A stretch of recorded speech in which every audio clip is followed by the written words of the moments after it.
फर्ज करें एक वीडियो गेम चल रही है जहां कंट्रोलर के बटन्स तेजी से दबाने का मतलब है सिस्टम में हीट शामिल करना। इस गेम में कैरेक्टर की भागने की रफ्तार टेम्परेचर है, और जब किसी बड़ी बॉस बैटल का सामना होता है तो सारी तवानाई रफ्तार बढ़ाने के बजाय बॉस की शील्ड्स तोड़ने में लग जाती है। और बस यही वो ज़बरदस्त कहानी है जो हम आज के इस एक्सप्लेनर में हीटिंग कर्व्स के जरिए ठोस से गैस तक के सफ़र में देखेंगे। इस एनालॉजी को थोड़ा और डिटेल में देखते हैं। जैसे गेम में बटन दबाने से एनर्जी मिलती है, बिल्कुल वैसे ही हम किसी मटेरियल को हीट दे रहे हैं। नॉर्मल लेवल्स में कैरेक्टर स्पीड पकड़ता है, यानी टेम्परेचर बढ़ता है, लेकिन बॉस बैटल आते ही स्पीड वही रुक जाती है, क्योंकि अब सारी एनर्जी उन शील्ड्स को यानी आपस के बॉन्ड्स को तोड़ने में लग रही होती है जब तक कि लेवल क्लियर ना हो जाए। तो इस सफ़र को ट्रैक करने के लिए हम एक मैप यूज़ करते हैं जिसे हीटिंग कर्व कहते हैं। इस ग्राफ में नीचे एक्स एक्सिस पर वक्त यानी टाइम चल रहा है और ऊपर की तरफ वाई एक्सिस दर्जा हरारत यानी टेम्परेचर को मैप कर रहा है। ये ग्राफ स्टेप बाय स्टेप बताता है कि वक्त गुजरने के साथ हीट देने पर आखिर क्या-क्या दिलचस्प तब्दीलियां आती हैं।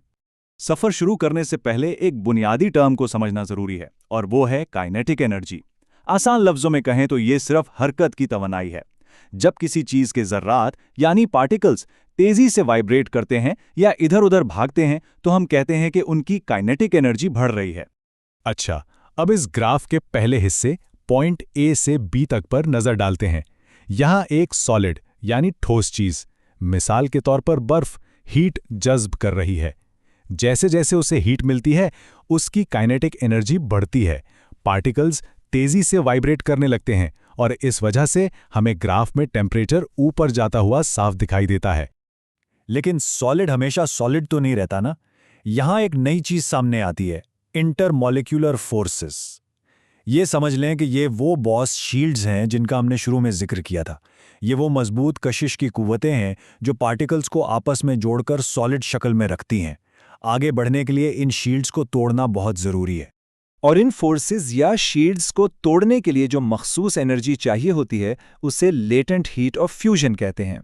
ये एक तरह की छुपी हुई तवानाई है जो सिर्फ और सिर्फ सॉलिड को पिघलाने और उन फोर्सेस को ख़त्म करने पर खर्च होती है, पार्टिकल्स की स्पीड या टेम्परेचर बढ़ाने पर नहीं।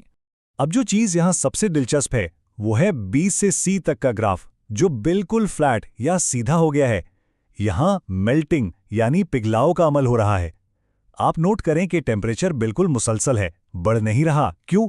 क्योंकि गेम की तरह सारी की सारी हीट अब लेटेंट हीट ऑफ फ्यूजन के तौर पर उन बॉन्ड्स को तोड़ने में लग रही है। अगर हम इन तिरछे यानी स्लोप्ड और सीधे यानी फ्लैट हिस्सों को आपस में कंपेयर करें तो एक बहुत बड़ा रूल समझ आता है। स्लोप्ड हिस्सों में एक ही फेज गर्म हो रहा होता है और काइनेटिक एनर्जी बढ़ रही होती है, जबकि फ्लैट हिस्सों में फेज बदल रहा होता है, इसलिए सारी एनर्जी बॉन्ड्स तोड़ने में लगती है और टेम्परेचर बिल्कुल बरकरार रहता है। चलिए अब सफ़र में थोड़ा आगे सी से डी वाले हिस्से पर चलते हैं। बॉस, शील्ड टूट चुकी है। अब वो ठोस मुकम्मल तौर पर एक माया यानी लिक्विड बन चुका है।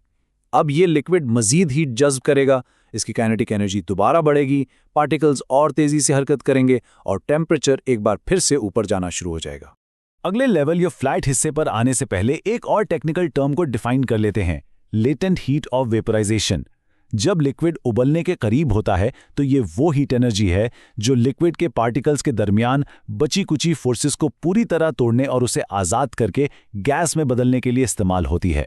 और ये कॉन्सेप्ट ग्राफ के डी से ई वाले हिस्से को बेहतरीन तरीके से एक्सप्लेन करता है। यहाँ बॉइलिंग यानी उबलने का अमल जारी है। बिल्कुल पहले की तरह यहाँ भी टेम्परेचर एकदम रुक गया है, बरकरार है, क्योंकि मिलने वाली हीट एनर्जी लिक्विड की फोर्सेस को तोड़ने में लग रही है ताकि उसे गैस बनाया जा सके। पॉइंट ई के बाद की कहानी बहुत फास्ट और एनर्जेटिक है। सारा लिक्विड अब गैस बन चुका है और ग्राफ फिर से तेज़ी से ऊपर जा रहा है। गैस मज़ीद हीट जज्ब करती है, इसकी काइनेटिक एनर्जी में बेपनाह इजाफा होता है।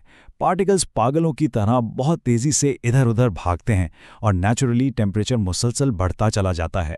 तो क्या हमेशा हर चीज़ इन्हीं तीनों स्टेप से बाकायदा गुजरती है? ऐसा ज़रूरी नहीं।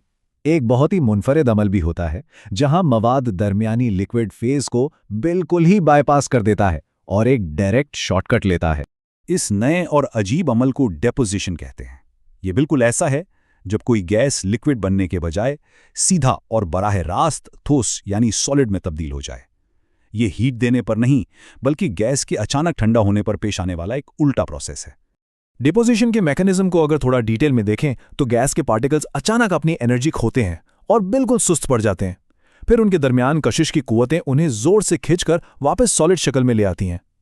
इस पूरे प्रोसेस में एनर्जी खारिज होती है, पोटेंशियल एनर्जी गिर जाती है, और हाँ, इस तब्दीली के दौरान भी टेम्परेचर बिल्कुल बरकरार रहता है।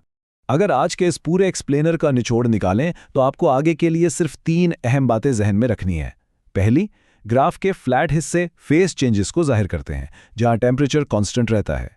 दूसरी, स्लोप्ड हिस्सा बताता है कि कोई एक फेज गर्म हो रहा है। और तीसरी, सबसे बड़ी बात, फेस चेंज के दौरान हीट हमेशा बॉन्ड्स तोड़ती है, पार्टिकल्स की स्पीड नहीं बढ़ाती।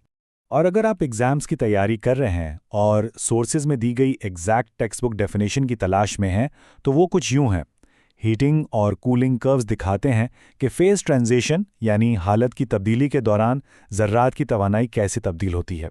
ये एक लाइन इस पूरी कहानी को मुकम्मल करती है। तो इस सब के बाद एक सोचने वाला सवाल बाकी रह जाता है। अगर किसी चीज़ को गर्म करने से हमेशा उसका टेम्परेचर नहीं बढ़ता और एनर्जी उन अनदेखे बॉन्ड्स को तोड़ने में लग जाती है, तो हमारी इस दुनिया और कुदरत में और कहाँ-कहाँ ऐसी इनविजिबल एनर्जी छुपी होती है जो हमें साफ दिखाई नहीं देती। ये एक ऐसा सवाल है जिस पर गौर ज़रूर कीजिएगा। आज के इस एक्सप्लेनर के लिए बस इतना ही।